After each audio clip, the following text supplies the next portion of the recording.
Hello, welcome back to the first ever City of Beverly Hills virtual art show. My name is Karen. I'm with the Community Services Department, and I would like to welcome Bryon Sutherland, a glass artist, and Robert Miller, an art and ceramics professor, as well as a gallerist. Bryon, I'm so thrilled you agreed to this, and I'm so happy to be interviewing you.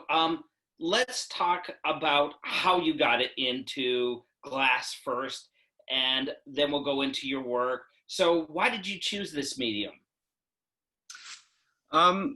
It really drew me. I've always been attracted to fire and metal and raw elements of earth. I was a ceramic artist at the beginning of my college career, and it just really was a natural love right when I first tried it. It was very extreme, a lot of dangerous things, a lot of torches and knives and big shears and clankings and the rust, kind of just the excitement and the rawness of it.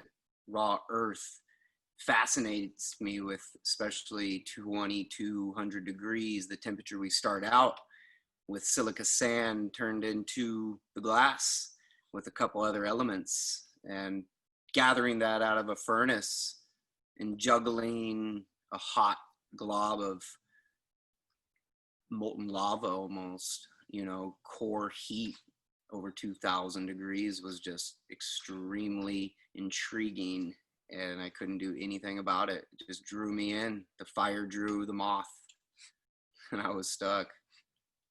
Where did you study? I mean, you said you went to school. A little bit about your background, your education. Where did you go to school? Who did you study with? What did you do after school? Right. Well, I started out junior college in San Diego, where I was born and raised. And then I transferred to Chico State in Northern California. There at Chico State is where I got introduced to the glass, and I became a glass sculpture major, got a bachelor degree in glass sculpture. After that, I worked at a factory in Chico here called Orient and Flume, and we learned how to design and create fine art.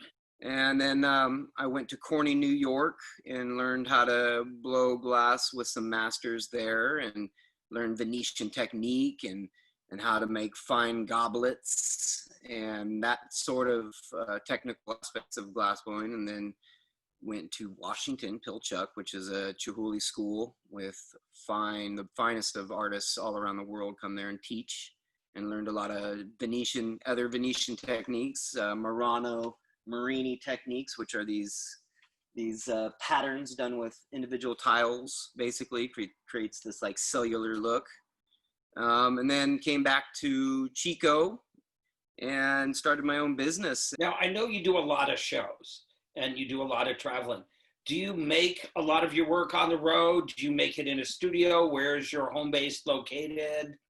Can you talk a little bit about how you do it? How you create these beautiful pieces of art? I have my own shop. The furnaces, the glory holes, the kilns, there's hundreds of thousands of dollars worth of equipment in order to make a top-notch glass blowing studio where sky's the limit. Now, a lot of our audience may not know much about the process. Can you talk, I mean, these are amazing pieces, a little bit about the process that goes in to making one of the pieces, like how long are the firings, how do you blend the glass, are you casting, are you blowing, are you fusing, a little bit about the difference. What goes into your work? I extract clear glass out of a 2200 degree furnace with liquid clear glass, and I roll it in colors. Like for an example, these colors have all been rolled into powders. If you could see these little clear intricate globs on the sides, that's just clear glass extracted from the furnace. Like these little joints, that's just clear glass. So I have not rolled it in powderized colored glass, which comes from minerals and elements from the earth. Iron and gold and silver is mixed up into the glass, and that creates colors. All of my work including these, have been done through the furnace, pre-making colored glass. This is a time where you can order colored glass online. I don't have to be a chemist, so I order the colors. They do the chemistry in their foundries, and it comes to me, and I put it on in different formations, different ways. I drip it over glass, I string it on, I roll it in crushed up glass. There's so many different ways to put the color on, and with my pieces, I use layers of coloring. Like some of these pieces up here, you see these orange ones. It's actually yellows and reds that have been layered on top of each other in crushed up granule forms like sand. And I melt it to the surface, and every time you dip into the furnace, you're layering clear, and therefore you can put more color onto it, making this background and foreground color scheme, highlighting the colors. That's how these colors get so rich. Now, I know in some cases, a lot of the glass manufacturers have been forced to shut down. It's harder to get glass. Has that affected your work and the price? I know it's very hard being, an artist and having the materials change. How has that affected you? It's more expensive overall. It just keeps getting more. Price of gold goes up, so does glass, because glass is made from gold, and all the elements and all the raw minerals that are becoming less of, it becomes pricey. It's not an easy material to practice. You have to have a lot of financial backing to practice glass. To get to your piece of design takes many tries. How many years have you been working on this? I mean, you're a master glass, blower and artist. So, you were saying it takes years. How long, really before you became proficient, and how long to where you are now? I would say 10 years till I could really accomplish what I wanted to in my sketchbook. I mean, at first, when I first took glass blowing classes, when I was introduced at Chico State, I would draw these fabulous ideas, but then I'd get on, the studio side and try to make that piece. It's such a difficult material to perfect. Very unforgiving. What influences you? You were talking about sketchbooks and drawing. Do you have certain people that were influential? What do you do for inspiration? Where do you find that magic that inspires you? It's all around, right? It's Mother Nature, the way the grass grows and the way the flowers are created to attract the insects. Everything is just so beautiful around us. Even with a goblet, there's symmetry that has to be a part of it. It just doesn't look right. It has to have certain things that nature provides. There's certain glass blowers out there, like Davide Salvadore is this master glass blower, and he blows glass like a professional baseball player swings a bat. Not everybody can do that, and when I see somebody like him perform in glass blowing, that is very influential. It's a very physical thing to do, and so I really look up to certain masters out there. Now, I hear stories. You are everywhere. You go show to show. You're traveling with your work all over the country. And I know glass is a tricky, media to do that with. How, for people trying to figure out how to do this, how they want to ship the work, how they want, they want to be you. How do they go about, how do you handle all that? You cannot have expectations, zero expectations. You try your best, you pack it, and you just try, and you avoid potholes. You look way far ahead, always looking for potholes, always looking for rocks. It is so hard to travel with your work, especially when it's fine and delicate, these Venetian goblets, I mean, all of it.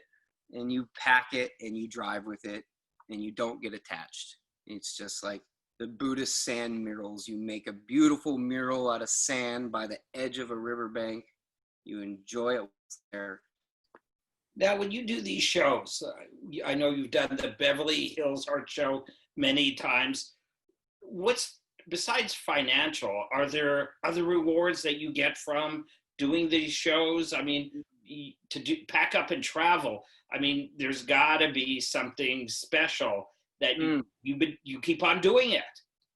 I've made some of the best friends on the road. You meet hundreds of people at a show. And some experiences are just beautiful and irreplaceable. Well, we have a PowerPoint. Why don't I think it's a great time to take a look at your PowerPoint.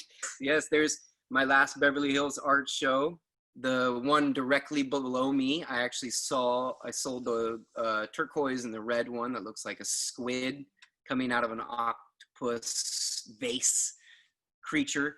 That piece sold that show. That made my show right there. The blue sea foam made that specifically for Florida, my Florida shows. A bunch of individual pieces that I've blown out and stacked in there in these K arrangements. That orange one on the right hand side, that's the Cosmic Glow nested clamshell. There's the hot shop. We call it the hot shop, the foundry where we're pulling the glass out of the furnace. These are torches that I'm using. We use these torches to make sure the glass doesn't crack. If it drops below 1,000 degrees, it will burst, crack, and you can never fix that normally. Also use it to manipulate. That's like a 4,500 degree torch head. It is shooting raging fire, one of my favorite tools. And that is the piece right behind me, the Marini piece. That's Florida, one of my last installations. Honeymelon group with all individual parts that rearrange in this long style that I did, this installation I did for this woman. That's how it looks in the house. That's the Marini process right there. You lay out these patterns, these individual tiles. You can see on the picture on the left-hand side. Lay out individual tiles, make a mosaic, make a pattern, do whatever you want, and then heat it up in a kiln and pick it up and put it into the flame. It brings it to around 1,500 degrees, and you roll it up over a bubble, and then I'm squishing it, that picture in the middle, squishing it with 2 cork pads and squirting water on them so they don't catch on fire.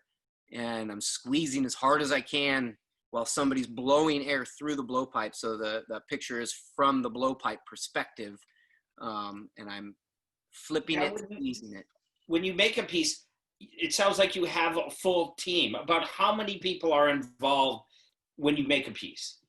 2 other people are involved. It takes 6 hands to make a piece of significant size and design concepts. For the majority of big, extraordinary pieces, it takes at least 6 hands on deck, everybody participating. Now, I know we're getting close to time. Maybe while we're looking at some of these images, your studio's located in? So my studio is in Chico, California. Our glass blowing studio is G-Town. G is for gratitude. G-Town Hot Shop. And we have a G-Town Hot Shop website, G-Town Hot Shop, Instagram and Facebook. My studio, or my business name, is Sutherland Glass Art. I make my Sutherland glass art work in the G-Town shop that we share. And that is in the Northern California area above Sacramento. If a collector wants to go to your studio, is that possible at all? Yeah, you just go on our website, you get our phone number on there, email us. We take tours and we do visits. It's through appointment only. It's a private studio. Or on my website, sutherlandglassart.com. Go on there. You can email me as well. Look at my work on there. Well, Bryon, what can I say? The work is absolutely stunning. I mean, you truly are an amazing glass artist. I've followed your work. I've seen it now in the shows for several years. The artistry is impeccable. And, it was so nice to get to know you over this process. And I look forward, as soon as the shows open up again, to see you in person. And thank you so much for your time. Thank you very much. And I would like to point out that this is my son, who's 10, and he is becoming a glass blower himself. He's made some beautiful pieces. He loves to blow glass, and my daughter is a metalsmith, She loves to fabricate steel, and she's a welder, and she's 13, and she does blacksmithing. So we have the whole family dynamics in the studio, and we all create. That's incredible. Well, hopefully we'll see the whole family showing soon. Thank you, Robert. We do have a question from our attendees. They're just wondering what the largest piece you've ever created in glass is. I've done it was 3 years ago, I did a ceiling where I put all these forms up on a ceiling. It took me about a year to create. That's the biggest piece so far. And another question, do you have a favorite piece of your own? Yes, my favorite piece is the Marini piece and the goblet. These are the hardest thing to make, and they are so frustrating but so rewarding sometimes. And just recently I've really started to figure it out, and I'm starting to feel comfortable with it. So it's my new work. And maybe you could give, right before we go, one last time your website. My website is www.sutherlandglassart.com. Fantastic. So Bryon, thank you so much for joining us. And Robert, thank you for lending a little expertise to this talk. And we look forward to seeing both of you as soon as possible out there at the art show grounds once we can safely open up. Thanks a lot. Thank you, Robert. Thanks, Karen. Bryon. Great talking with you. Thanks, you guys.